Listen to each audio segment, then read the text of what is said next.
All right, nice. Okay, thank God I finished this shit. Tell that fucking bitch he didn't do nothing. Oh, like that was like a school assignment. Yeah, he'll be like, oh, now can you write down the figures for all the graphs? Bitch, you fucking didn't do shit. Why don't you do it? I went and asked big questions, and the other dude went and did questions.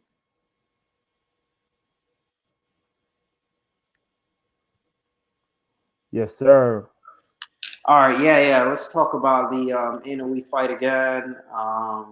He got tested, and that's to put it lightly, by a 38-year-old Donaire. Seriously, you can watch the highlights, dude. Yeah, I'm gonna catch some highlights right now. He cut him, all sorts of shit. Yeah, I'm gonna. Well, one thing I'm gonna say though, in a Yeah, way, man, I know, like, when we talk about crazy fan bases, yeah. Inoue has a crazy fan base now. I'll tell you that much. Like I did one video on Inoue, and on my channel, like when I upload videos, I don't attract a lot of negative attention. You know what I mean? Because I don't like antagonize nobody. You know what I'm saying? Like I don't have like clickbait titles, and I don't do all this other like nonsense that people like to do. You know what I'm saying? Yeah. I don't antagonize people. But I did a video on Inoue, and man, I got so much 8. like, oh, like, and like for somebody like me, You probably got it in like Japanese letters and shit on the bottom of the comment section.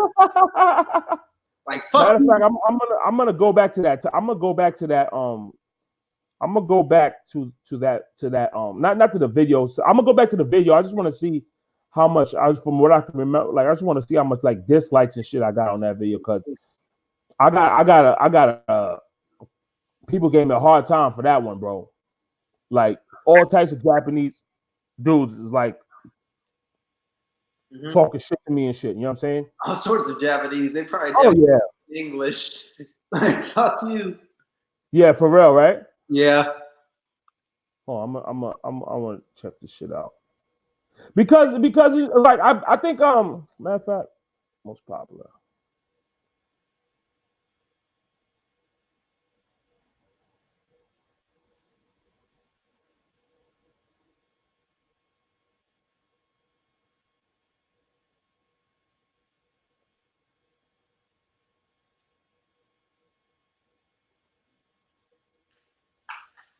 How dare you talk about Inoue, our king? Yeah, right. Well, we saw what happened to your king today. Yeah, right.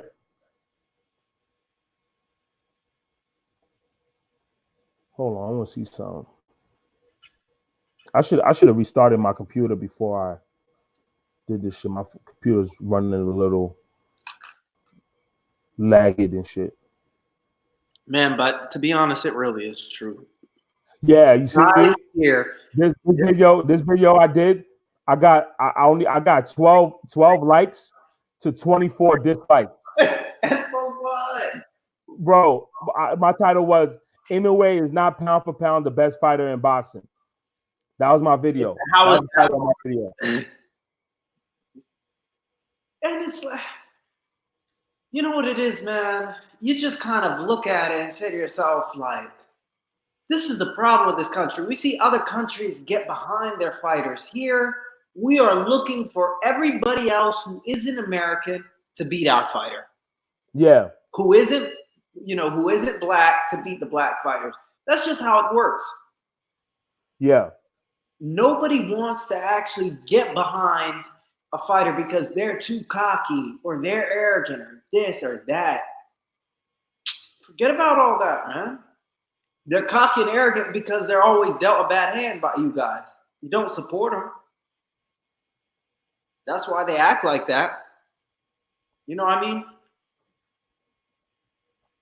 Yeah. I'm looking at the comments. Yeah, like, yeah, this video right here, boy, got a lot.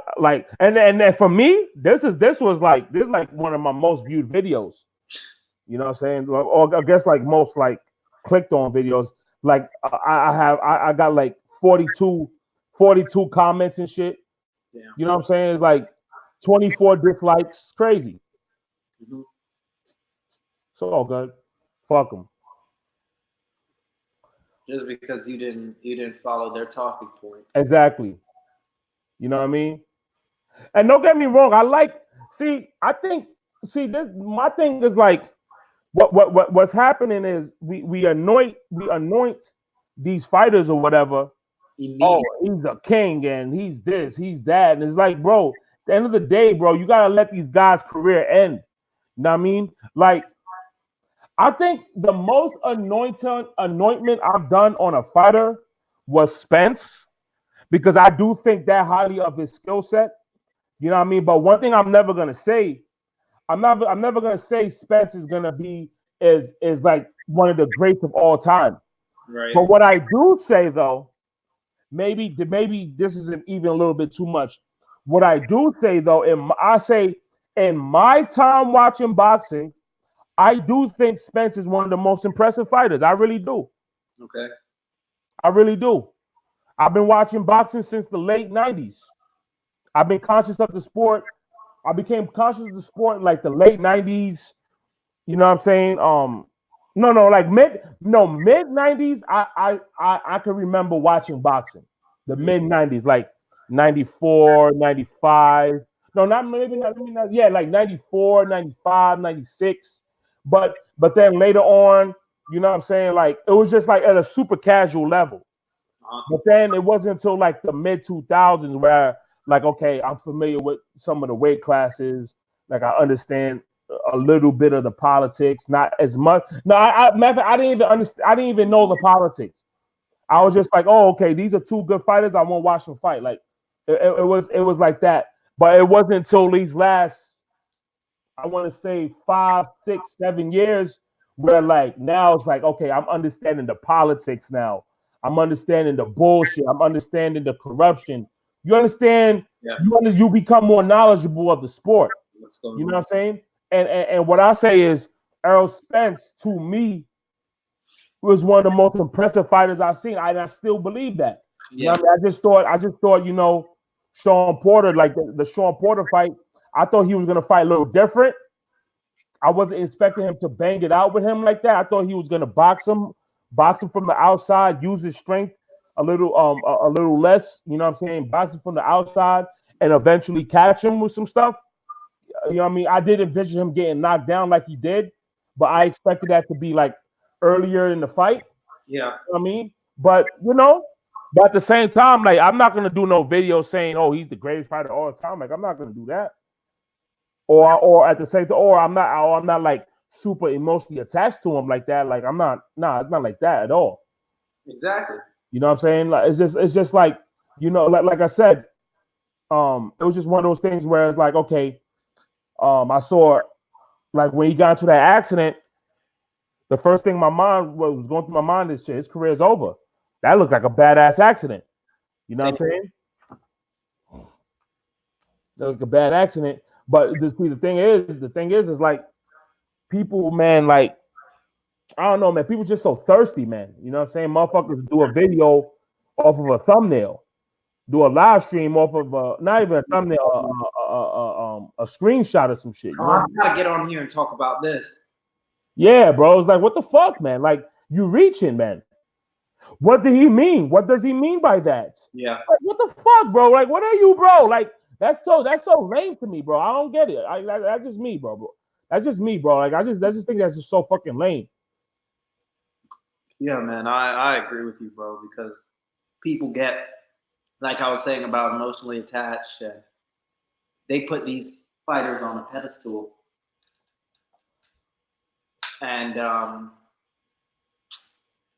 just like you just scratch your head because other fighters who actually deserve recognition don't get it, and they get angry and upset because they're dealt a bad hand. Yeah. That's just the simple truth of it. You think if they were getting all this praise that they wouldn't be angry or cocky and all that? That all comes from, being dealt badly. Yep. If people are happy, they're not going to be cocky and treat other people with disrespect. But if you're treating them with disrespect, they'll treat you back with that, fans included. So that's all that is. Yeah.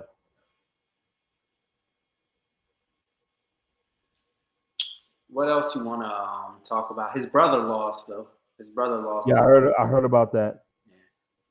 Wait, that's that. Oh, so they both fight at 118? Yeah.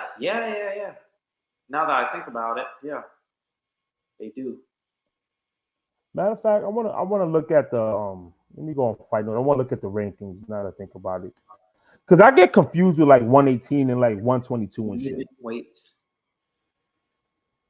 They probably anyways, but is signed with Top Rank. Yeah, I think they announced it right after his fight. Yeah.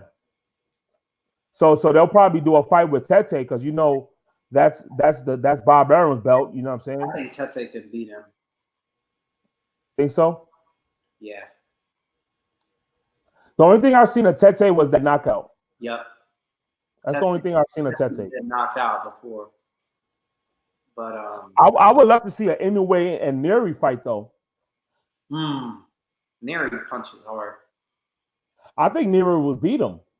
Yeah. I like Neri. I'm gonna say this. Now I don't really follow the smaller weight divisions as much as other people. But I would like to believe that like I can recognize a good fighter when I see it, see one, and I definitely think that Luis Neri is a good fighter. First time I seen him fight was when he went to Japan. Oh my God! Yo, you remember when you said you were talking about you remember when you were saying you remember when you were saying you got like a retirement series? Yeah. Bro, there's somebody that you need to add to that list, bro. Who? The great Kermit Cintron. Oh yeah, I heard about that. He's coming back. Kermit Cintron will be making his mundane voyage in the super middleweight division. Jesus. November 23rd. At the River Ridge restaurant. Where in like Deadwood, South Dakota or something like that? In Reading, Pennsylvania. Where?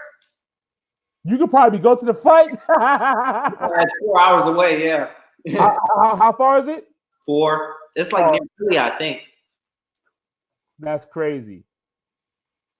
That's just Kermit Cintron. Yeah, he'll be on the list. King is funny, you know, because you saw how delusional he was in that interview. 2 more fights. He said, "So it's not over." He said, "Not on this level. I love fighting." He said, "I picked Bakole because when I seen him fight, I thought he wasn't that shit. I thought it would be sweet and easy, and we saw how easy it was." Yeah. He got knocked out. Wow. Yeah, bro. But Kingpin Johnson, man, he's like the UK, like he's a jump off dog. Yeah, he's the UK. He's the American punching bag. Yeah, bro. Like everybody get a chance with that. You know what I'm saying? The test is if you can knock him out, you're a good fighter. Yeah. It works, and that's sad. Bullshit. You can knock out Kevin Johnson. Everybody can beat Kevin Johnson, but you have to knock him out. That's really what we're after. Travis Kaufman is promoting the fight. Oh no. They doing the fight in a restaurant. Ortiz knock him down like 4 or 5 times. Yeah. So he's probably trying to promote now. I guess that's good for him. Yeah, good for him. You know? This is why. Like I'm not gonna lie. I'm gonna be completely honest, man. Me as a fight fan, I really like the PBC, like the model of the PBC. Yeah, I like that. You know what I'm saying? I just need to. I like how like the thing I love about the PBC is like I love how it's basically an umbrella for all the fighters to promote themselves. Yeah, well, yeah. You know, I respect that like a lot, bro. I respect that a lot. You know what I'm saying? Because if you think about it, okay, from a bit, because I have my own business, so I'm just thinking about it from a business standpoint. You have a promotional company, you create your own promotional company, and the promoter collects a fee from the fighter's purse. You know what I'm saying? So essentially, what's going on is, Errol Spence. Errol Spence is about to fight, but he has man down promotions. You know what I'm saying? So essentially, like Errol Spence, man down promotions, which is Errol Spence's promotional company, takes a promotion fee from Errol Spence, but Errol Spence is the owner of the promoter. Just like little shit in business like that. Like I respect it, bro, and I really want to see that outfit succeed. You know what I'm saying? Because I think what they're doing for the sport is, I think the PBC, whether boxing fans want to realize it or not, because of course, you have a lot of haters and shit. You got a lot of people who don't like the idea of the PBC because of Al Heyman and he's black and shit. Let's stop playing games. You know what I'm saying? But like, I just love the idea of the PBC, bro. I respect it a lot. Yeah, I mean, I like the idea of fight fans getting free fights. I mean, who doesn't want that?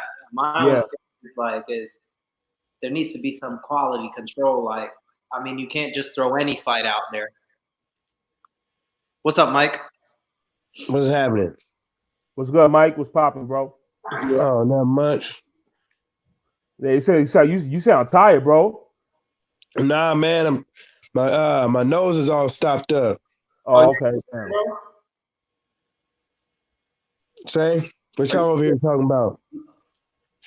Just anything. I mean, we started off with the World Boxing Super Series. If you caught that.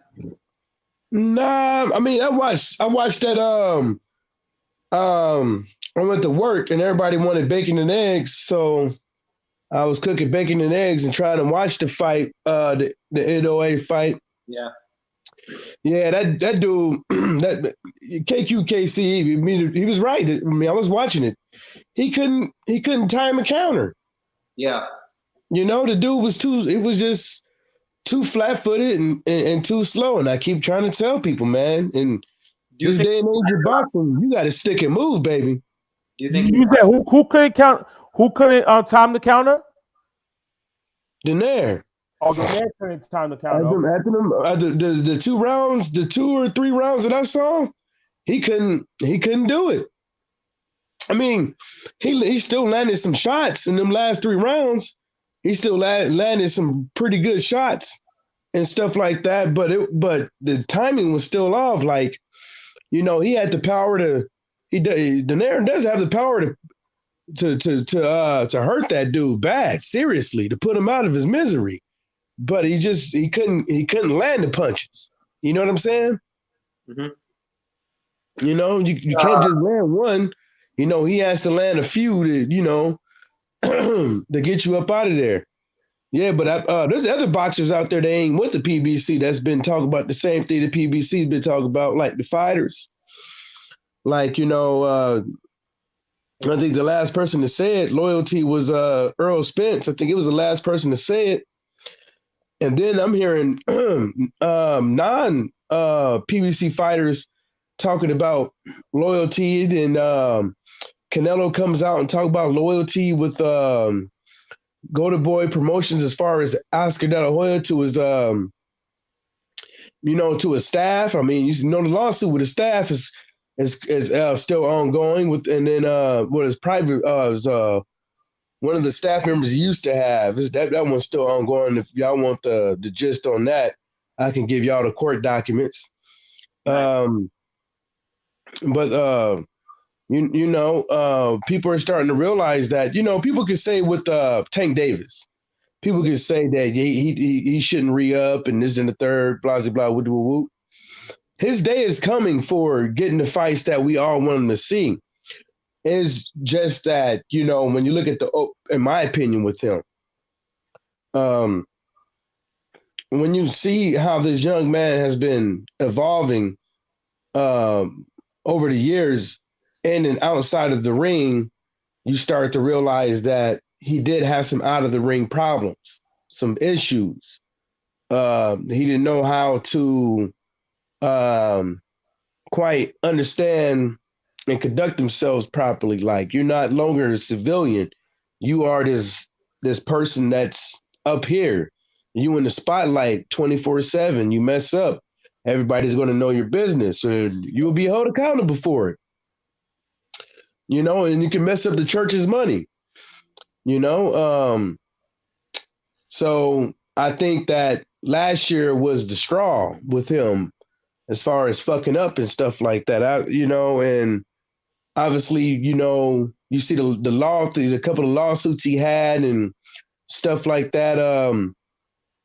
That's the reason why he wasn't getting the fights or fighting frequently like he should have. He had too much on his plate to be trying to get in the ring and train and stuff like that, and losing at the scales and, all kind of fuckery that he was doing. And now you don't hear too much about him this year with fucking up and stuff like that. You see, only thing we hear about the weight gain and stuff like that. But I think next year, I think that, they're figuring out that this guy, he's matured, and now he can, and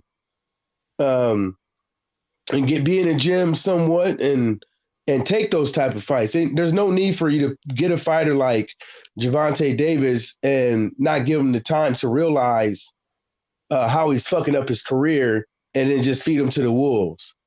Because obviously we all know that you can get so far with just skill and talent. But at the end of the day, you got to have that commitment and that extra shit that's going to get you to get these guys up out of here.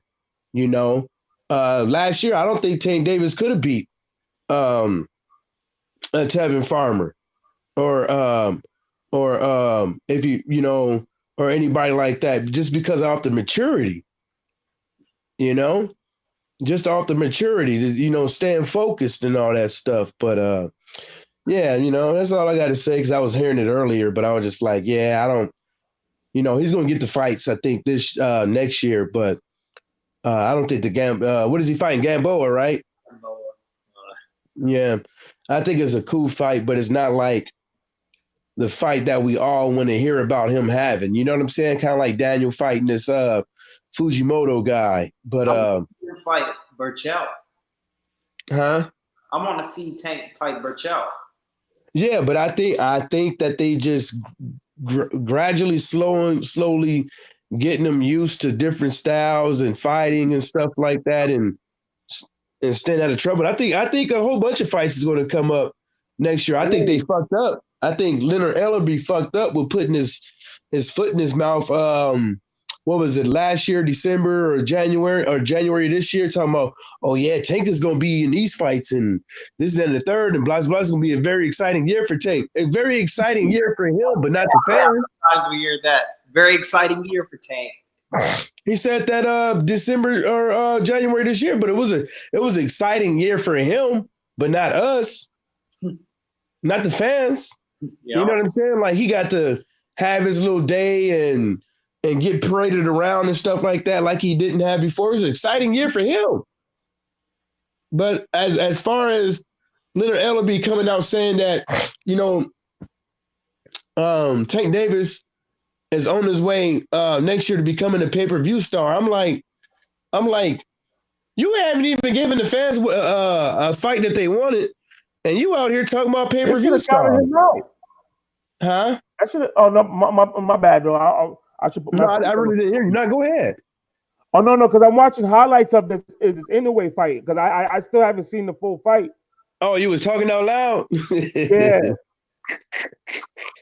It's all good. Like bro, Inoue, yo, dog, I'm not gonna front, bro. This dude Inoue, bro, his defense is poor. Like, from looking at the highlight, like he's chin straight up, bro.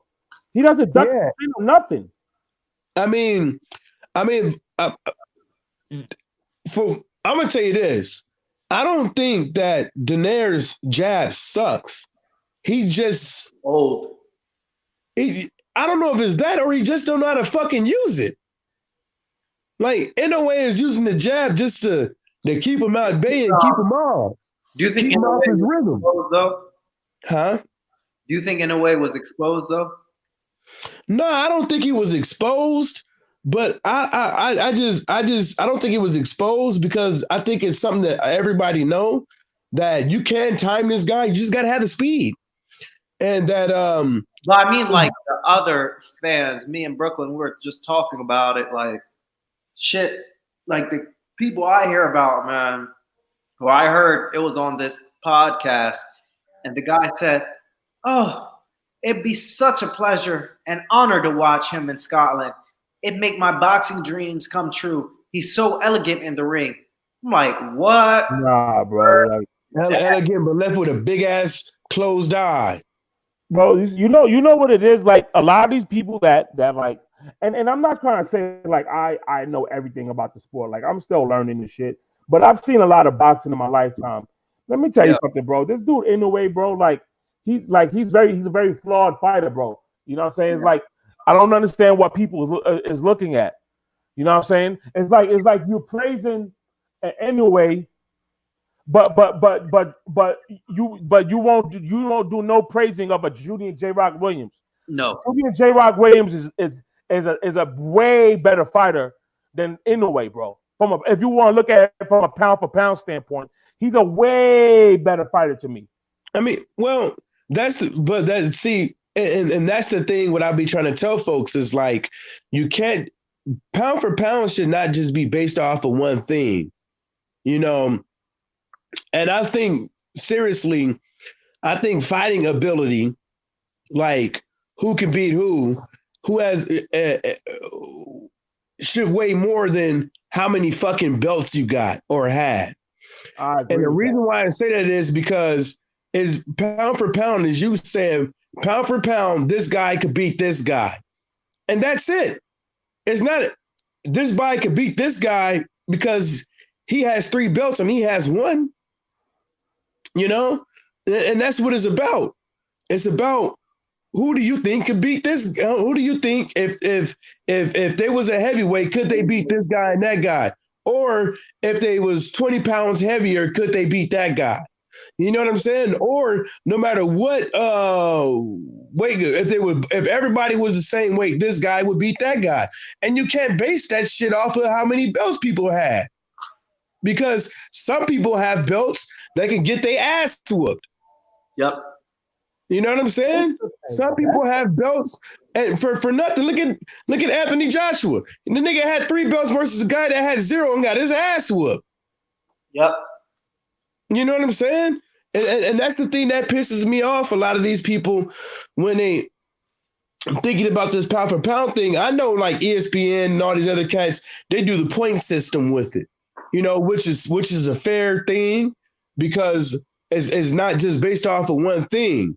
But when you think about it, if NOA was 147 or in the 160 ranges, could he beat any of those guys? No. Fuck no. No. You know, and that's what that's how they got to treat these dudes. You know, I don't think Canelo was all that. I think that the type of style that he's been fighting for the last couple of years, I don't think he really quite figured it out. He's just been getting lucky. You know what I'm saying? He's just been getting lucky.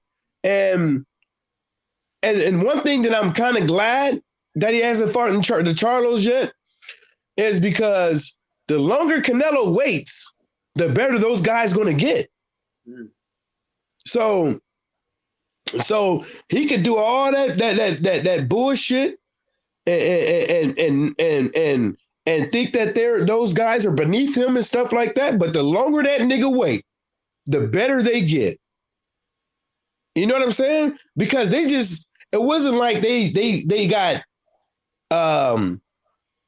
they came in here like Lomachenko. You know what I'm saying? It wasn't like they came in here like Anthony Joshua or something like that. They gonna have to wait to get fights with people like Canelo. Even though they have the backing, if somebody wants to pick the money up behind them to make the fight happen, it can happen. But the thing about it is it's the best interest of both parties, because both parties, people that's putting the money up and the person that's getting in the ring, got to be satisfied monetarily. But I'm glad he ain't fought him yet. Fuck it. Let the motherfucker get better, and he's gonna dust the shoes off your ass. Yeah. Yeah, when it comes to like pound for pound or whatever, I'm strictly eye test. I don't care about because there's too much politics in the sport, bro. Like I'm about eye test. Like matter of fact, where's my shit? I did a little pound for pound list too. Hold on, I never did a video on it. I'm a matter of fact. Oh, matter of fact, you should just wait till you should just do your video on and wait, man. Nah, I'll give you a snippet. I'll give you my top 10, bro. It's gonna be it's not gonna be popular. It's not popular and shit, bro. But hold on, I'll give you my top 10. He got Usyk as number one. Yeah. Never that. He didn't even hesitate with that shit. Man, that dude is a hype job, dog. That dude's corny, about to get hurt.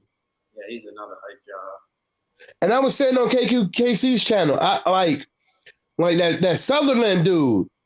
He didn't say Usyk was fighting the winner of Andy Ruiz and Anthony Joshua. But Edward Hearn is saying that. I think they all know Usyk ain't ready. I think they about to go somewhere else and try to see what they can do with this dude. Because I think by looking at the way they talk and how they moving with Usyk, and you don't hear nobody, you don't hear them keeping that same energy with Usyk before he got with the heavyweight division when it comes to fighting at Anthony Joshua. Or you see what I'm saying? It's not the same energy no more. You know, they're not talking the same way about it no more. Yeah. And the frequency went down with them talking about it. I think they're getting ready to put Usyk in with somebody else. Because I think they're scared about losing money. Because if Usyk loses, they're gonna have to pay catch up. And they already playing catch up with this DAZN shit. They gonna have to play catch up in a very seriously bad way, because you know, I heard people talking about it.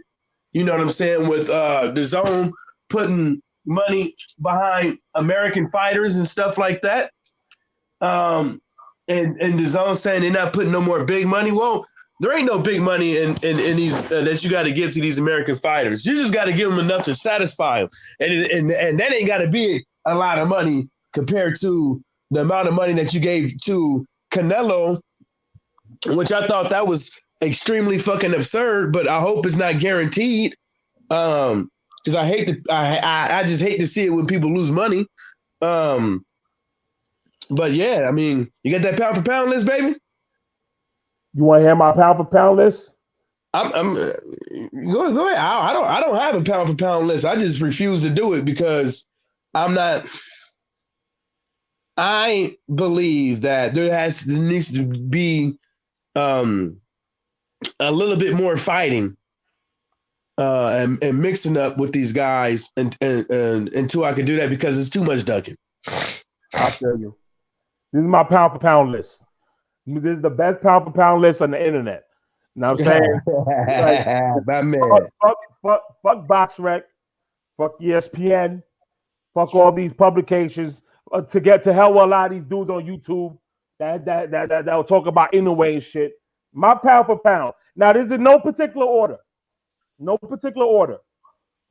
Sean Porter, Errol Spence, Terrence Crawford, Gary Russell Jr., Caleb Plant, Josh Taylor, Andrade, Lomachenko, Jamal Charlo, Julian J. Rock Williams. That's my top 10 fighters in the world. I mean, I'm glad to see.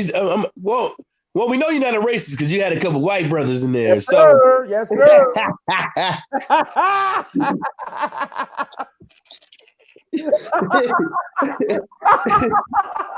for real, they be on motherfuckers' ass on the internet with. I'll be like, come on, bruh. Like, but Josh Taylor, Josh Taylor definitely top 10 fighters in the world. I think Laws be right, man. Because Laws be on my ass about that shit, and sometimes I just be like, man, I still have doubts with it, but Laws be saying motherfuckers need to get up out of there and get different trainers, man. Like, and I think Josh Taylor will benefit from that, man. You know, Josh Taylor, bro. Honestly, like I said, I was doing a lot of film work. I like because before I gave my prediction on Regis and Josh Taylor, I was just watching like whatever I could find on YouTube the day before. Bro, Josh Taylor is a fucking good ass fighter, bro. He really is. That is a good ass fighter. Like, I mean, the guy. Now, the only thing with Josh Taylor, because nobody's perfect, you know what I'm saying? Nobody's perfect. I would like to see him use his range more. To sometimes, like, I picked Regis to beat Josh Taylor. The one reason why I picked Regis to beat him is because I thought Regis, because when you watch Josh Taylor, he gets drawn into an inside fight all the time. He now, but the thing about with Josh Taylor, when he is in the inside, he's crisp on the inside. He's very tricky on the inside. He does a lot of like veteran tactics, like, you know, sometimes like he'll push his shoulder off and hit you with that little hook or whatever. Like, dude is nice with it. You know what I'm saying? But I would like to see him use his range more. You know what I'm saying? But then also too, like when he eventually goes up to 47, now because I do think he can have some success there. You know what I mean? I just think, you know, maybe he just need to be like get naturally stronger because I feel like he gets pushed around a little bit. But other than that, bro, that dude could fight, man. That dude could fight his ass off, man. He can fight his ass off. I can't listen. That guy could fight his ass off, dog. I mean, we saw. I was kind of disappointed in Regis, man, because he didn't. Maybe it was Josh Taylor's boxing ability that got him off his game and was fucking him up, but he wasn't the guy that I thought. You know, motherfucker just lost. I'm just gonna keep it like that. Yeah, motherfucker just lost. Oh yeah. But I just thought it could have been a draw. It could have went either way. Because when I was watching it, I told Laws, like, I don't know, man, but that shit could have been. I was just like, you know, the scorecards were kind of funny, but I thought it could have went either way. Like, you know, they both was landing punches and it was looking pretty even a couple of rounds. Some of the rounds, yeah, Taylor did win, but I didn't think it was going to be like no majority or unanimous decision, some bullshit like that. I thought it was going to be at least something extremely close from what I was seeing. But yeah. I still need to see the full fight because I was trying to watch the fight, but I had bad luck with streams. You know what I'm saying the stream game that day. The one I used, it was working fine, flawlessly. No, Tyrone put me on to what was that shit? Crack streams. Crack stream. Yeah, that shit was like the best. That's the best one I've ever seen, bro. I'm like, I feel like I have the zone. Yeah, bro. Like it was like that clear, bro. It was crazy. No bufferings, no fucking accent, closing like little X. All them damn slew of the amazing pop-ups. Yeah, bro. Like it was just like you click the link and you straight to the fight. It was crazy. Yeah, that's why I like those ones. Like, there's no need to put on they trying to get their money, but there's no need to have all those pop-ups like and fucking with people's machines and shit like that. Just show the fight and put your little donate thing on there, and hopefully, motherfucker donate a couple dollars. You know what I'm saying? Yeah, but what y'all think? I tried to look up some fights with that Fujimoto guy. I'm gonna try it again later. That's supposed to be fighting Daniel. Wait, You who? know, Fujimoto. Fujimoto. Yeah, Guy from Japan. Who's that? Bum bash. exactly. Another bum bash, basically. Wait. Exactly. What division he fights in? Heavyweight. He fighting Daniel Dubois. Yeah. Oh, he's a heavyweight, a Japanese heavyweight. Oh, he's getting knocked out, bro. He's getting knocked out, bro. You an asshole for that. He's already getting knocked out. Oh shit! You said he neon? Oh, he's getting knocked out. Japanese people, they don't have the genetics to be heavyweights, bro. Japan will never produce a good heavyweight. It's never gonna happen in the history of their civilization. I mean, I saw an old clip of him. He could move pretty decent in the ring, like better than he's quicker than the Juggernaut. I know they wanted to keep Du Bois active, but I mean, yeah, but they're just doing that to put him in there with different styles. That's why that's what they're doing. They keeping him busy. They putting him in there with different styles. You know, you can say padding your record up, but really, to tell you the truth, what they're doing, because they don't need to pad his record up. They're just helping him develop his form and his skills and stuff like that. That's what they're doing, you know. That's what I want to believe. That's what they're doing. You said Fujimoto, a heavyweight, a Japanese heavyweight. Nah. Yeah, it sounds like you looking it up right now. I'm looking him up right now. I'm gonna see what you got going, what you got working with. And maybe motherfuckers put together like a little collage or something. look at this shit. I see a title. Fujimoto calls out Anthony Joshua. Man, sit your dumb ass down, nigga.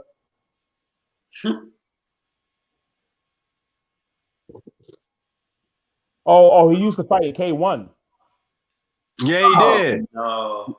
Nah, he used to fight in K. He used to do kickboxing too. That's the only ones I can find. And look like I'm gonna tell you this one thing. If he's not too old, he moves better in the ring than the Juggernaut. And actually, that's who he should have fought. You know what I'm talking about, right? Yeah. Because if that was the case, and he should have fought him instead. Because at least he would have had a better chance to get somebody. Because the Juggernaut. What the fuck do you even call that shit? Like that's not slow. What do you call that shit? So it's not even slow. It's worse than that. It's something else. Yeah, he's gonna get knocked out, bro. I'm watching like a little fight of him right now. He's getting knocked out, bro. He keeps his left hand down, bro. For throwing jabs from his hip and shit. You know what I'm saying? It's like and it's crazy because Stormy B-Man, like, because he's a trainer, so he always talks about that. And now, like, I'm not gonna front. Now when I watch guys, that's the first thing I look at. Like, okay, does he keep his hands low or whatever? You know what I'm saying? I mean, he's not terrible, but he's gonna get knocked out. Who ain't terrible? This Fujimoto cat, he's not like the worst guy I've ever seen. Like he has a little bit of from the little highlight I see, he has a little. I'm not gonna say fast, but matter of fact, let me see something else. This is another.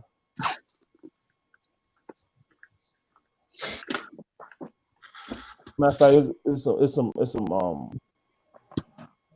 Well, this shit is 7 years old, so yeah. Yeah, but motherfucking phone, goddamn it! But that's what I'm saying. It's like I didn't want to look that far. Like I wanted. Well, it's not as bad as Pulev versus Rydell Booker.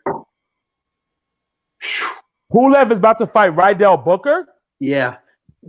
When did that happen? He's fighting on the Jamel Herring card.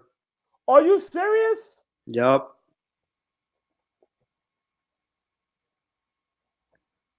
Yup.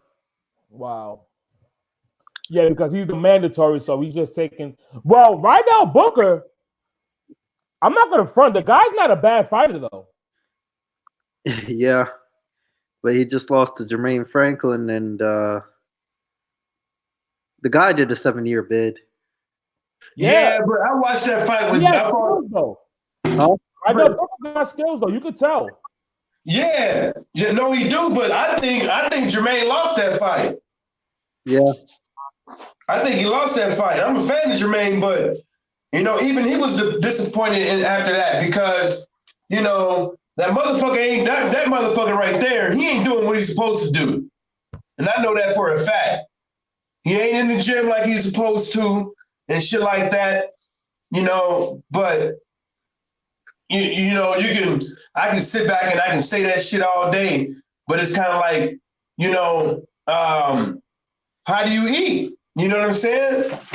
You know what I'm saying? The nigga gotta have a job. Boxing ain't if boxing was a job, then the motherfucker won't have to worry about all that shit. You know what I'm saying? They have like a personal trainer, somebody that actual, personally to him. A diet, somebody to make sure he eating right, and maybe somebody to make sure that his bags need to go where they need to go and stuff like that. But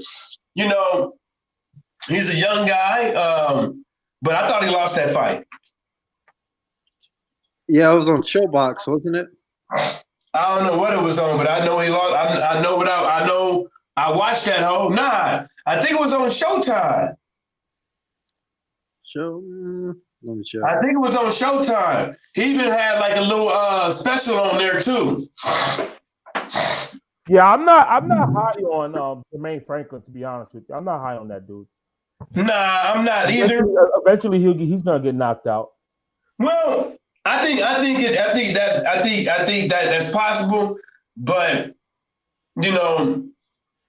I think for a lot of these youngins and stuff like that, you can at least make it to a certain point in this heavyweight division. I thought he lost to Jerry Forrest. Probably did. I think he does got a L, but I think I think if you're a young dude, you in your early 20s, and you naturally weigh over 200, and you've been boxing your whole life, I think if you put 100% effort and you actually studied the boxers that's around right now, I think you can make it to a certain spot to where you can actually feed your family, but I think that I don't know what the fuck they thinking, like with the Juggernaut and a couple of these other boxers out here, and not just the heavyweight division, like keeping like you said, keeping your hands down low, thinking that you could just walk around the ring flat-footed, not working on your cardio. That's the first thing to go when you're in the ring, your cardio. And there's this small, subtle shit. Like, you've been fighting this long, this way, and you've been losing and you've been sucking. You got to do something to fix it, right? Yeah. And they still get in the same ring. They still get in the same ring, and it gets the same opponent, and they keep doing the same shit over and over again. And that's the reason why like people like Wilder is good. You know what I'm saying? Because you might think they ain't switching it up, but the subtle shit and how they trapping your ass in the ring, and you end up getting knocked down, and you end up thinking like, oh, this motherfucker is a bum, he's sucking, this and the third, but you're getting trapped in the ring, and you don't even know it. And you still don't know it. Same thing with Dominic Brazil. Deontay Wilder covered 20 motherfucking feet within a motherfucking second, within a second and a half, and Dominic Brazil didn't even know what the fuck happened, and didn't even know what happened until he woke up. Because if he covered that amount of feet extremely motherfucking quick, and Deontay Wilder, he could be like 5 feet away from your ass and still hit you. See what I'm saying? Yeah, and Brazil was hitting him in the back of the head and doing all that shit. Yeah, but I'm talking about the knockout punch. He could not gauge that motherfucking distance. Nah, because he just took one big fucking step and hit him with a right hand. It was over. Yeah, he couldn't. He gauged the distance wrong. Just the same thing in the final round. What was he trying to do? He was trying to counter with an uppercut or something dumb. Nah, it wasn't an upper. Oh, was it an uppercut? Yeah. No, it wasn't a counter. He tried to land it before he did because he saw the skip. He saw the skip because Deontay Wilder, when he's throwing the right hand, he usually rocks into it. Yeah. He'd lean back and he'd rock into it. But the thing about it is Deontay Wilder had fucking skipped. And he judged the distance wrong. Because there's a sweet spot with Deontay Wilder's right hand. Like if you're in that certain distance, it's not in the inside, it's not in the outside, it's like a little bit outside of the inside range. And if you're in that motherfucking sweet spot, like if you look at the 12th round when he knocked motherfucking Tyson Fury down, that motherfucking sweet spot ain't no joke because it's too quick. You can't even fucking stop it. I'll just correct you, Mike. Knocked him out. Who? Oh yeah, you're right. Yeah, but even Diaz said, he was like, look, you can't. The shit is so fucking quick, like you can't get out of the way. And that's the reason why everybody that avoids the right hand, as soon as they see Deontay Wilder rock back and forth, they get the fuck out of Dodge. But what they fail to realize is he ain't rocking back and forth when he in the sweet spot. Mm-hmm. And that's the reason why motherfuckers get the distance game all fucked up. Look at Tyson Fury. Every time Tyson Fury thought that right hand was going, he'd jump back and get out of Dodge. Uh-huh. You know what I'm saying? But that's, man, I don't know, man. Damn, I'm in the wrong game. I should have became a boxer. Yeah, man. You can still become a boxer. You could end up being You could be like and you could be a IBO champion, dog. Yeah. Work your way up the ranks. You know what I'm saying? Shit, I can't do it though, both bad shit. I just I finally got my X-rays from my neck and my knees. I ain't got no arthritis, and they said everything in my neck is cool, but I gotta go get an MRIs. Because you said you were a cornerback, right? Yeah. Okay, you're a cornerback. So when I think of a cornerback, I think of a guy that's like 6 feet, 280. 5, yeah. Nah. Last season I was close to 200, but that was because I was eating too goddamn much. But what you usually walk? What? How tall are you? You're a middleweight, bro. How tall are you? You can challenge up Canelo. 5'11". Okay, what are you probably at? Like 185, 190? I fluctuate between 185 and 195. Yeah. Depending on what I eat. You could be a super middleweight. Man, I could get down to the 40s and 50s. I can get down to that. That'd be easier on my body too for as far as taking them bigger blows for heavier people. But I can't do that shit, man. My neck is all fucked up. I'm still trying to figure. I gotta go get these MRIs, man. You're gonna be a weight bully, dog. Yeah. I'm gonna have weight clauses and everything. Yeah, bro. You're gonna be a weight bully. You're gonna weigh in at 47, and then you're gonna balloon up to like 67. So check this out. I ain't never played defensive back a day in my motherfucking life, right? I always played high school. I played middle linebacker, played stack, and I played outside. Right? Which team you play for? In high school? No, and now. I played for a Tri-City Stampede in Saginaw, Michigan. Oh, okay. And is it that where Jermaine Franklin from? Yep. Yeah. Also, do you have ties to the dude? Do you know the dude? I know somebody that personally knows him that kicks it with him like and talks to him about like once a week, twice a week. Okay. Yeah. One of the cats on my football team. Yeah. And he seemed to be a cool dude and all that stuff, man. But, you know, it's just that when you're young you know, you're not thinking about it because you got a lot of time on your hands. You know, you think you got a lot of time to fuck up and bounce back and stuff like that, but you that's why you got OGs. And that's the reason why, like Stormy B Man was saying, is like, you know, he's just not a coach, he's a life coach, which is which I think that a lot of people, young men, need. And they need not only somebody that's in their family, like their daddy or their uncles, they also need somebody that's there, you know, with them on a personal level in the sport of boxing. You know what I'm saying?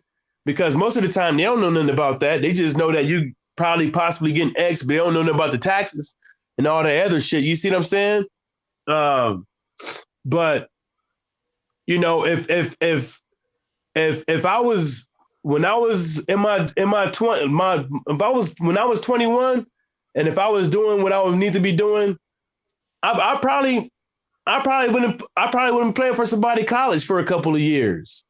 Not saying I would have started, but but you know, I never played DB a day in my goddamn life. And I'm playing with guys that been to NFL workouts. Couple of guys in the league actually played for D1 colleges. And one of the particular guys that played for a D1 college, needless to say, not a touchdown on my side. I kept him under, what he got, like 60 yards, no touchdowns. And the last game we played, I just couldn't play no more because of my fucking knee. My knee was just fucked up. But that's like what I say. Like when you're young, you think you got a lot of time. You think that, you know, I wish that a lot of these brothers out here and a lot of these other fighters would put the correct amount of time into the game and sport of boxing, because it's regrets. You know, the regrets of maybe if I would have done this and maybe I would have done that and this and the third, and you could have been somewhere. And with Jermaine Franklin, that's what I see. I don't, you know, 100% effort. I don't believe in that 120 shit because 100% effort. So basically, what you're saying is like you don't think he's putting the time in the time in as much. Nah, I don't think he would. No. Nah. I don't think he sees it though. Like, you know, you got it. Like my old Fisher buddy, rest in peace. He died, right? Richard. Richard. We used to fish with the bank. He smoked some weed. You know, he'd be up there smoking. Hey, youngsters want to smoke some of this gangster? You know what I'm saying? And you know, he was talking about his finances and everything. I was like, hey man, you ain't never really had no high paying job, man. How you save all that money? He was like, you know what, Mike, man, the only thing I can tell you, bro, is just sacrifice, man. It took me a minute to figure it out, man, but I ended up leaving motherfuckers alone and worried about my own business, sticking to the people that I know that's there for me, and fucking all the rest and forget all the rest of the motherfuckers. You know, and that's true. You got to sacrifice something. We all want to be in the club. We all want to be slapping big booties up in the strip club.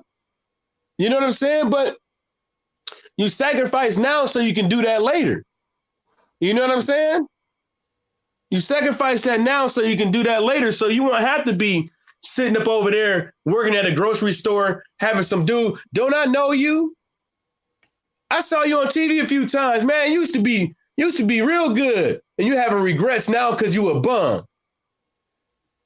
Literally. You know what I'm saying? That's all I had to say with that shit, man. The hell y'all go? Nah, you know what? Because like when you mentioned Pulev, the first thing that came in my mind was that Jenny Suchi broad. You know what I'm saying? I'm like, yo, that shit was crazy. Hey, what man. happened with her? I don't even know. She's still doing interviews? Nah, I think she got blackballed, dog. Well, I don't think you gotta put it like this. How do you get blackballed but you drop the case? And you're gonna pick Pulev of all people? Like You dropped the case. Joshua. You dropped the case. I don't even think there was a settlement. Yeah, that too. That ugly ass motherfucker. You dropped the settlement. I gotta look into it, but I believe she dropped it, and I don't think there was nothing paid out of court. But the state of California still found him liable to something. But if motherfuckers don't believe it or not, I'm from California and we fucked up as hell. You know, they fucked up as hell in California. So I don't think she's blackballed, but I just think that motherfuckers know that she a hoe. Yeah, man. Pulev savage, dog. Yeah, but then that shows you a lot about the motherfuckers over there. Look at Kovalev. Yeah, bro. They start showing you motherfuckers like in that region over there. They start showing you like these motherfuckers are Pulev could be walking down the street and you say something to you, he probably legally to kill. He could kill your ass on the spot legally. You know what I'm saying? And that's probably why Big Baby Miller didn't want to go. He probably got niggas looking at them right now, looking for his bitch ass. Because you know he used to do that kickboxing shit, so you know somebody probably looking for him. Yeah. Y'all be watching movies online? Like not Netflix, but like, you know, stealing movies online and shit? Yeah. That movie Dr. Sleep is pretty good. Is it new? Yeah. Dr. Sleep. Yeah, that's what I was watching before I clicked on here because I totally forgot. You said you was going live. I was watching it. And I was like, damn, I forgot. No, you good. I just wanted to get on here and talk about this Inoue fight for real. Nah, going to that Inoue fight though. Yeah, bro. He needs to stay his ass in at 118 or 115. You know what I'm saying? He needs to stay there, bro, because if he goes up, bro, he's getting stopped. 100%. I don't think he that boy better not ever go to 147. Right. Ooh. In no way. He better not even think about it. In a way. No, not. I'm saying even 22. Not. At 120. I mean, Brooklyn Child, but check this out though. But check this out though. If you was him, right?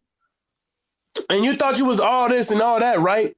When you think the best thing for you for his legacy would to be trying to fight Crawford or somebody like that? Hell no. I mean, I want to see somebody die. No, I'm joking. He could just be a good little fighter. That's it. No, but I was just saying in general, like, you know, as a fighter, you know, this is the weight division that you in, like nobody gives two shits about, really. You know, not like the ones that's above you. Like when you start beating niggas ass in those higher weight classes, motherfuckers take you like more serious because there is more competition. You know what I'm saying? There ain't that many competition where he's at. Yeah, really nothing. You know? And I know, what are people saying? Like, Ring It Down? Wasn't people bringing up Ring It Down's name? 22. Wasn't people bringing up his name, though? Yeah. I know I heard somebody say that. Nah, but then that fight's not going to happen. Totally? That fight's not going to happen because he's about to sign with Top Rank. He's signed. What? Yeah, you know? Top Rank now. They announced it right. Oh my God! No, they're gonna make the titty fight. They could probably do the Tete fight. Yeah. Yeah. Get the fuck out of here! Yes, sir. That is the dumbest thing in the fucking. Don't they see what's going on with Tyson Fury and Terrence Crawford? These people are not worried about that. You know, because I already saw an article. They try to set the stage for Inoue and Lomachenko. No. They gotta be Are you joking. fucking serious? I swear to God, bro. That is fucking crazy. And Neri's fighting Manny Rodriguez. That is fucking crazy. Y'all hear Dylan White bitch ass on Twitter? Okay. That motherfucker talking about boxing fans need to be respectful to boxers in the ring because they put in a lot of work. And then he goes in to say, and people need to stop critiquing boxers, telling them that they need to use more jab and this and the third. I'm like, stop taking steroids, nigga. I mean, Dylan White said that? What does he mean about? Listen, I put in a lot of work on what I do day to day. You put in a lot of work what you do day to day, Brooklyn, and you put in a lot of work what you do day to day, Michael. But we're not asking people for respect. You know what I mean? So it's a job. I mean, I'm tired of these fighters talking about like what Dylan White need to understand is if it wasn't for the boxer fans, nobody would be talking about your ass, dog. Niggas don't know Dylan White, bro. It's because they're entitled. They're so used to having everything their own way at Matchroom and having people pay up. Like it's new. They can tell the narrative. Yeah, it's new to them that people are actually doing their research now. How dare they do their research? How dare they look into what I do? They're peasants. But he's okay with Barry Hearns. Now we have to call them Mr. White, and then you got him up there. Yeah, like what the fuck was you calling them before, nigga? Basically, nigger. Yeah, get your ass in that cut, boy. Yes, sir. Yes, let's boss. Go ahead. Yes, boss.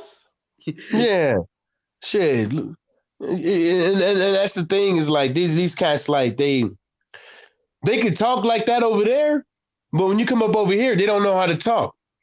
They could go around, they could treat their fans like that over there, but they can't come over here and treat their fans like that. Like you can't pull wool over a group of people that's already had the wool pulled over them many times for decades.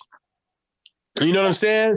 And that's what I keep trying to tell folks is like that's the reason why, you know, the boxing community over here is so hip to the game because a lot of people over here they come from, you know, blacks, Mexicans. They come from a lineage of getting the wool pulled over them, and it's not happening. And when we see the bullshit, we smell it coming, and usually we call them out.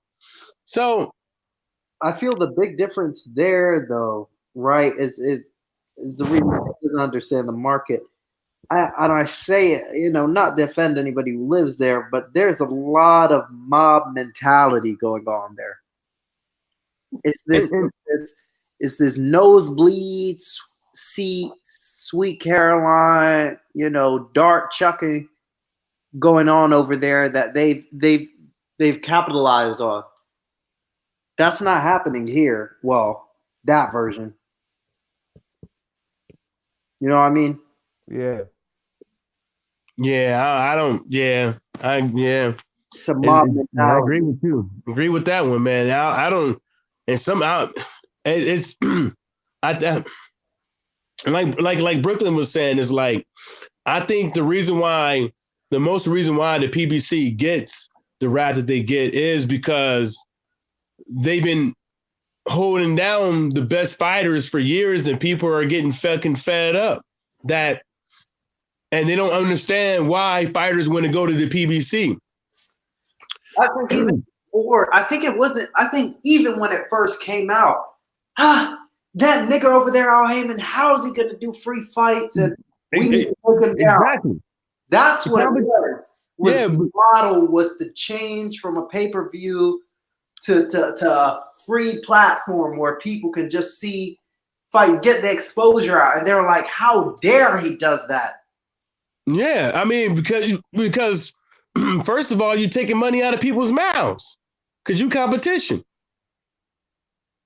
You see what I'm saying? And then he's still, you know, a lot of fighters from even Charlo from Golden Boy Promotions. I believe Charlo was on there. I think he was on the payroll sheet. Yeah, Jermel was. Yeah. Yeah, because I had the payroll. I still have the payroll sheet. Oh, let me I'm trying to. Huh? I'm trying to see that. I still have the sheet, and it shows you when Mayweather was with Golden Boy. It shows you how much money he was making for them, and how much money all the other fighters was making for Golden Boy. And it showed you. It was, and I was just like, damn. Mayweather was knocking the dust off of Canelo with the numbers. And then he leaves, Charlo leaves, and a couple of other black fighters leave, and they all go with a couple Mexicans, I think, left too. I think Wilder, left with Wilder, Danny Garcia, Keith Thurman. I mean, they all bounced. now. They all bounced, and that's the reason why they really sued, because nobody wanted to stay, and they thought that they was given a big ass discount, and they wanted the government to make the decision on whether or not, you know, they was breaking the Muhammad Ali Act and some other shit. They was doing some dirty ass shit. They were so upset. They were so upset by losing against the PBC. They wouldn't try to sue. And then Bob did the same thing. Yeah, they tried to join up with Bob Arum to sue them. Like, you know, it's crazy. I remember when the whole, like, I started becoming familiar with the boxing community around the inception of the PBC. That's when I realized, like, wow, there's a boxing community that this dudes on the internet talks boxing is crazy. And one of the things, and I immediately realized there was racial tension, because I would see, I'm not gonna name no channels, but I would see certain channels talking shit about the PBC, and I'm thinking to myself, why? Now this is before I knew 78 and Blood and all these other channels. This is just what I'm thinking in my head. I'm like, why are people complaining about the PBC? This is like they are bringing free fights on national television. What are you complaining about? This doesn't make any sense. What's going on here? This is crazy. Why are you complaining?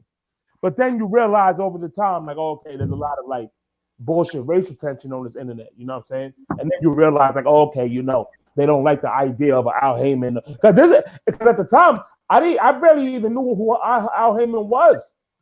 All I see is You still don't. PBC. Yeah, for real. All I see is PBC. Oh, I see Thurman, the shit back at NBC. It was Thurman and Porter and Garcia and shit. And I watched the first card. I'm like, yo, this is crazy. This is great. Thanks God. Before, these type of cards would be on HBO. You know what I mean? Now these are national television. They're gonna have cards like this. Sign me up. But I didn't get it. I'll go through some of their former fighters. Devin Alexander, Angulo, who else? Sharif, Bozier, Brazil, Broner, Nate Campbell, Casamayor, Jamel Charlo, Santa Cruz, Billy Dibb, Juan Diaz, Danny Garcia, Johnny Gonzalez, even Robert Guerrero. These used to be Golden Boy fighters. Yep. Yeah, they had a stable. Jacobs, Amir Khan, Erislandy Lara, Winky Wright, Deontay Wilder, even that bum Gerald Washington, Francisco Vargas, Austin Trout, Ishe Smith, Manny Pacquiao, Peter Quillen, Lamont Peterson. Manny Pacquiao? Well, as far as doing appearances, I mean, he had like a little co-promotional deal. Oh, okay. Before he signed with Bob Arum. Yeah, it was the De La Hoya fight, so they count that.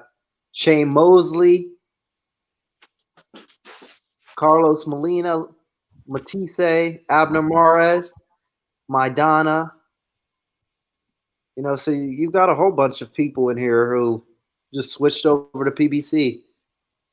I mean, but and that's the thing, is like they went up over there, some left and some regretted it. But at the end of the day, it's kind of like, where do you get the most exposure at? You know, because some people, the way they feel it is that they get the most exposure in the beginning and get the money later. Instead of give me the money and help me get the exposure. Now, it's a stick up. You know what I'm saying? It's like you have to pay your dues. You have to pay your dues to the sport first and foremost. It's not like you just come up and you don't pay no dues, and all of a sudden you making X amount of dollars. And then another thing is everybody ain't gonna be the dude to make X amount of dollars. You're gonna have people that's good, that's great, that ain't gonna generate no money like that. You know what I'm saying? But the people that are lucky to do that, look at what they doing. Look at all the people that's making all the bread. Look at what they doing. Look at what they doing. They Canelo not fighting nobody. Lomo trying to get that money. Not wanting to fight nobody right now. Oh, he gonna do his own thing, just like Marsilio Suleiman said. It allows those fucking fighters to fight what do you say, like the tough fights, but they're not going to fight the tough fights. It's just something to not get in the way of what they want to do. They're going to go out there and fight whoever the fuck they want to do, pad their record up, so they can get this pound for pound bullshit, so you can get on the list when ain't nobody watching it. The people that's going to buy your fights, like Leonard Ellerbe, I agree with him. He said this. He said the thing about it is that you have to get somebody that can not only engage with the boxing fans, but the non-boxing fans. Because when you get the non-boxing fans in, that's when you're going to get more pay-per-view buys. You're not just going to get more, you're not going to get all the money in the world by just bringing the casuals and the hardcores together. It's the people that don't even watch boxing that's going to buy boxing. $75, $85 a pop. How many motherfuckers came and that's boxing fans that came to watch Manny Pacquiao? How many fucking boxing fans came over there to watch Floyd Mayweather? There wasn't a lot of boxing fans that was going on TV watching it. They ain't around no more. Where they at right now? Yeah. Where they at right now? They don't even know who's fighting right now. They don't even know the names of the new face of where Floyd used to be. They don't even know who the fuck Deontay Wilder is. You know what I'm saying? So it's like that is all them three groups that coming together. That's when you gonna get a million pay-per-view buys. You see what I'm saying? Mm. And how the fuck is Lomo gonna do that? Nah, hell no. I mean, but with Lomo, what's going to happen with Lomo is for him to get any type of pay-per-view buys, he's going to have his people buy the pay-per-views. Mm. You know what I'm saying? But for one, now I think about it. If you think about the geography of the country, like how much? Wait, Lomachenko's from Ukraine. Yeah. Where are they Ukrainians in the country like that? I don't even think they're a .0 of something. Huh? I don't even know if they're a .0 of something. Percent for the population wise, you know what I mean? I used to like Lomachenko, but I hope he gets his ass whipped. Yeah. Because I don't like the machine behind him. Like he's not gonna be able to what's it called? To go up and wait. Just too much.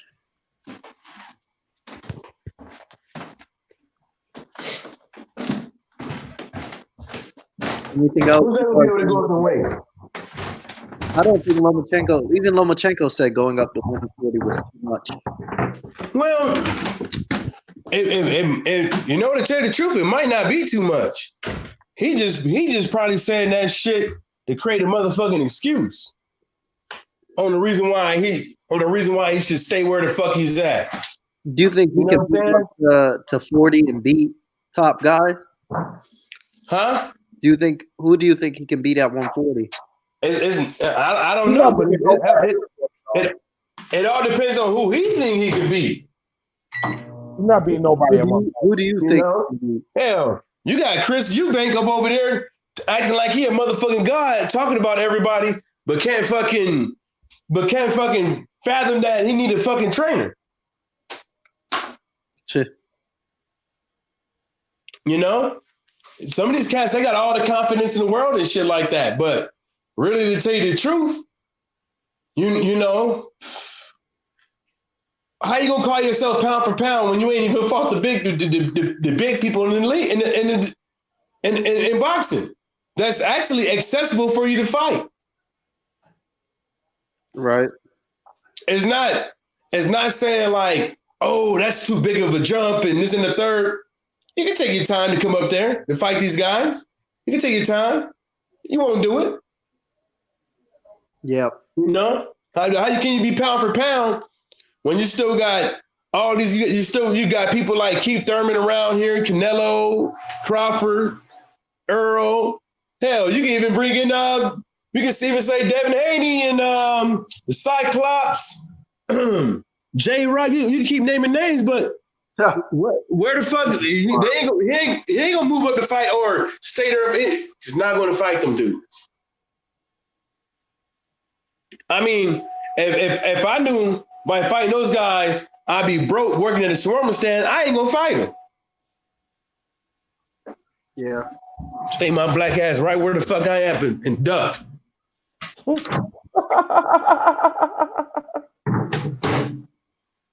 Fuck that. Shoot. You like that dude like off a Friday. You want something? No. Fuck no. For what? I ain't got nothing to prove to you, nigga.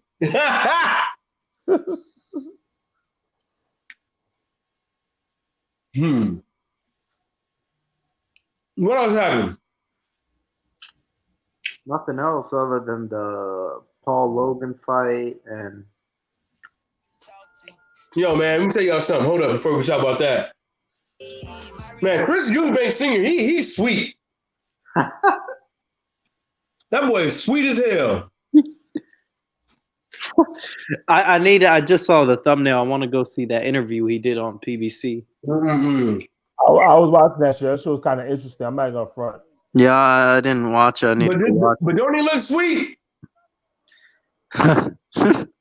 Well, you're not wrong. Him and Bruce Jenner get along.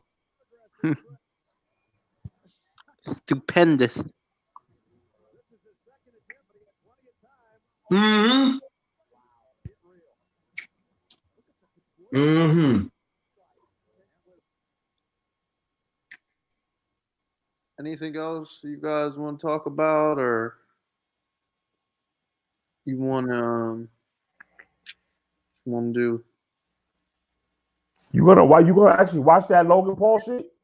Y'all watching that shit? Probably not. Can they even fight? I didn't even see the first fight. Can they fight? Or do you? I put it like this. I ain't got no problem. I ain't watching it. My brother saw it on YouTube with his friend, the first one. They paid the whatever, what was it, $7 for the pay-per-view? Yeah.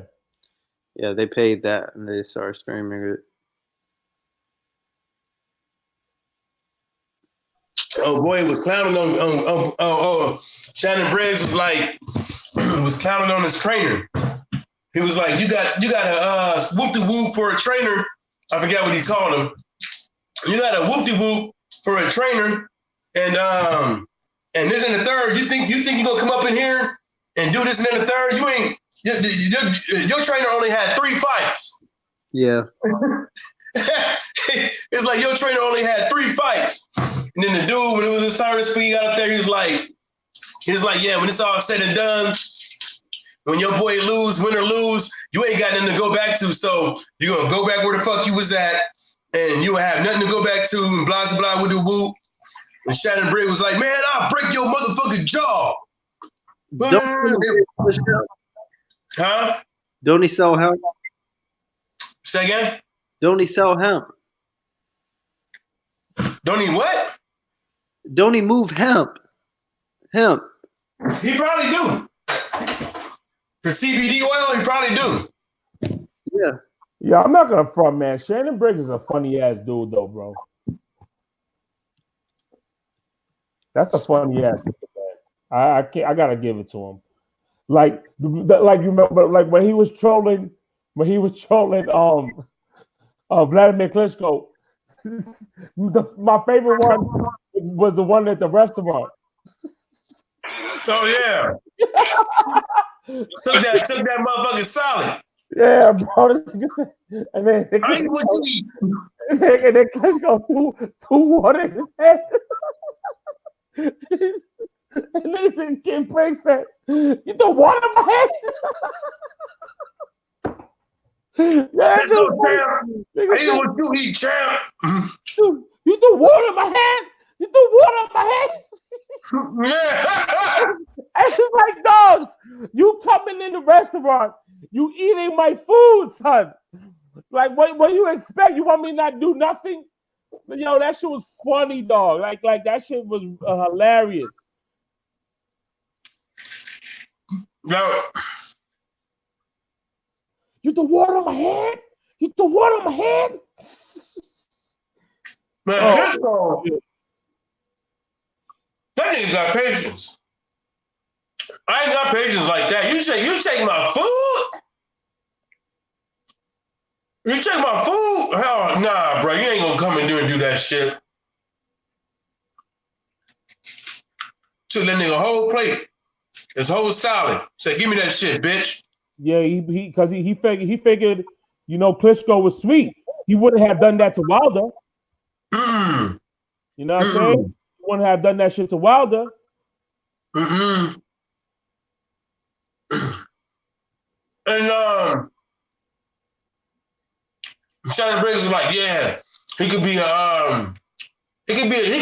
Logan Paul could be, he said Logan Paul could be a top contender in the heavyweight division.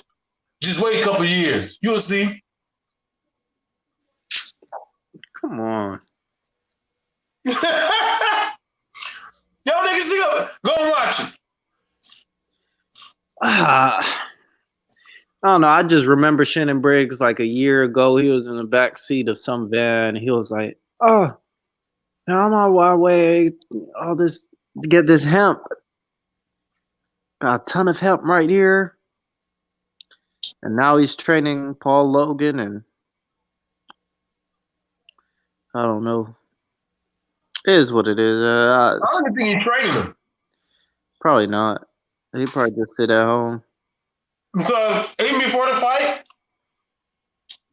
He probably just gives. they're bringing in Shannon Briggs to be the hype man. Yeah. And the Shannon Briggs Klitschko stuff was staged, I thought, most of it. Because how would he know where he's at, you know, all those different times? Easy. I'll tell you how. First of all, he don't live here, right? Yeah. So you know what hotel he in, right? I mean, there's tons of hotels in Florida. Right? I said, you know what hotel he at, Wow. right? He got to get there somehow. He got to get there from the airport. You know somebody in his camp. Who tells you where he's at, and basically, like, motherfucker leave there. You follow him to where he going, or you pay somebody to figure out where he at, and you'll find him. Yeah, but I don't know. They definitely capitalized off that exposure, though. Yeah. Our hip hop and shit. Someone's going. I heard. Is it true that Klitschko is coming back? He should fight Briggs. Not. Mm-mm. Him versus you. Oh, that's motherfucker need to sit the fuck down. Yeah, that's true. Yeah, you better stay retired. Well, I seriously think that, you know, the older you get, like, how big of a punch can you take? Yeah.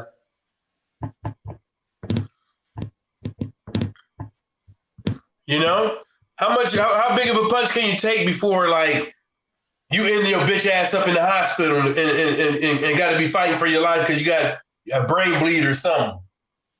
Jeez. Shout out to Bashir. Go ahead. You know,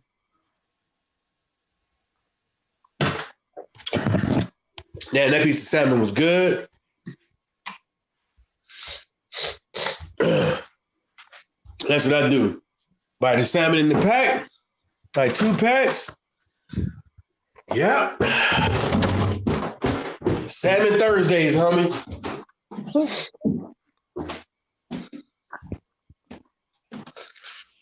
Yeah, sit the fuck down. That's like, what if Mike Tyson said he was coming back to fight? Right? I bet you there'd be some dumbass fucking promoter sitting over there. Yeah, Mike, let's do this. Let's do this. Make that money. Let's make that money. And don't give 2 shits about his goddamn health. Oh, for sure. Don't give nothing about his health. Don't care if he die in the ring. No, nothing. As long as they make their money, they ain't tripping. You know, and that shit happens all the time.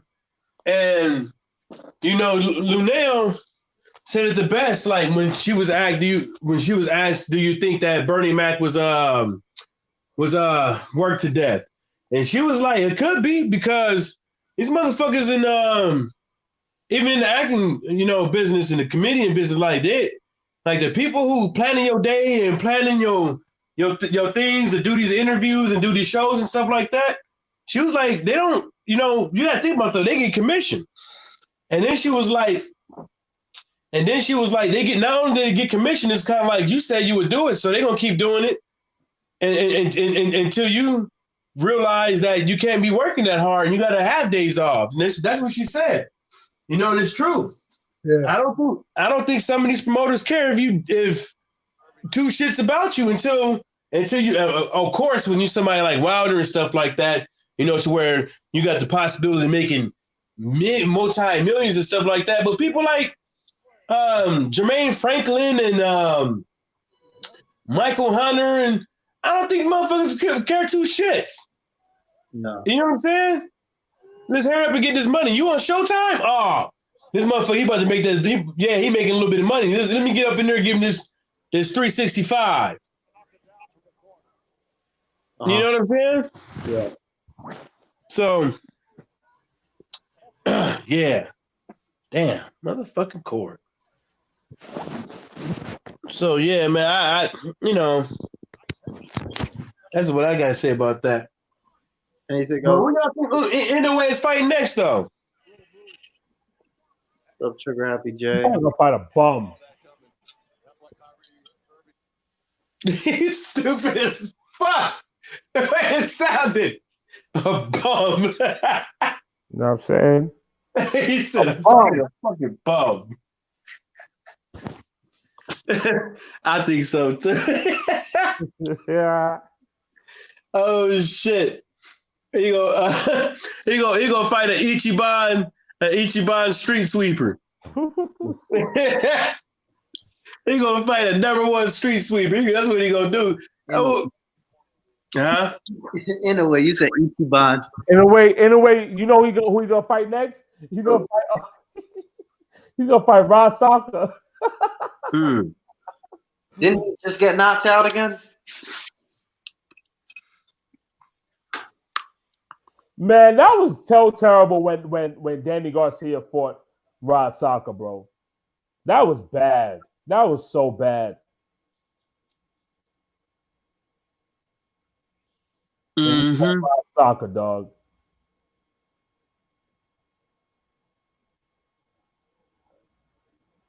Damn. This is whack. Well, good thing I'm off tomorrow. Shit.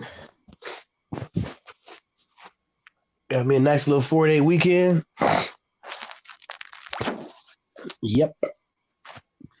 Anything you guys want to talk about before I shut this down? Yeah, I mean, there was something else that happened, man. What's up with Leonard Ellerbe all up in the videos like P. Diddy with Wilder now, all of a sudden? He getting all cozy and shit. Now all of a sudden these motherfuckers coming in the game, trying to, you know what I'm saying? Now the money team here. Yeah. Now Ortiz is in hell of a shape. And all this. Yeah. I saw him at the at the airport, and I didn't even know who that was. I was like, oh, that's Ortiz. I was like, man, you looking good, Ortiz. Over there looking like a stroke victim. Huh. Y'all ain't never noticed that? I think little Ellaby had a stroke. You know, he has a kid too, apparently. You got a kid? Yeah, like a little kid, like a 6-year-old. Damn, I thought that motherfucker was sweet. Me too. Yeah, I thought he was sweet. Well, that's good for him, though, man. Didn't Broner call him a faggot? He probably did. He probably caught him. He probably caught him and Carl Winslow. Oh, you guys. Oh, my bad, Brooklyn. You guys can't use that language out in the Bay. Use what? Faggot. Man, I call a nigga a bitch ass faggot. Yeah, we be doing that shit all the time. Shit, back home where I'm from, motherfuckers don't give. But the thing about it is like people just, you know. Like nowadays, what I mean, like I don't even say that. Like, nah, I do. I'll call my cousins like when they piss me off. They real life faggots. I'll be like, man, shut up, faggot. oh yeah, I mean, if it's with my Like, friends, but like people I don't know, they definitely gonna get it off the rip. out in public, because I'm gonna get crucified. I do it in public. Like, shut the fuck up. Like, Yeah, I'd probably do it. you know what I'm saying? Yeah, Like, y'all suck dick too. I mean, Like, shut up. it depends on how angry a person gets because right. if I get pissed off, you know what I'm saying? Don't listen. I'll call you all types of bitches and hoes and you faggot ass nigga. Like,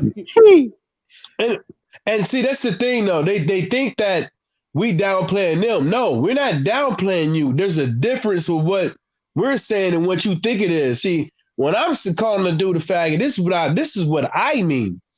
I mean, as a man, you take pride in not taking dick in the booty. You take pride in not sucking the dick, and you take pride in not fucking the booty. So when you call another man that, you saying this like you, my friend, take the ding-a-ling. You see what I'm saying? That's the thing. We take real men take pride in that. Like, what's wrong with that? Yeah. Like these motherfuckers going around here saying, "Oh, nah, you saying it because y'all trying to belittle us and this and the third." No, I'm trying to belittle you as what my definition of a man is. You see what I'm saying? My definition of a man is somebody that don't take dick in the booty. Malik Yoba. Mike, I'm gonna say this, bro. Certain conversations it shouldn't be on YouTube, bro. I already had them on mine. I really don't. They can ban me all they want to. I'll be back with another account. Did Malik I'm not even monetized, so what they gonna do? Did Malik Yoba come out with that saying he's into trannies and all this? Yeah, but I think the motherfucker. I think he was getting paid, or I think he was saying it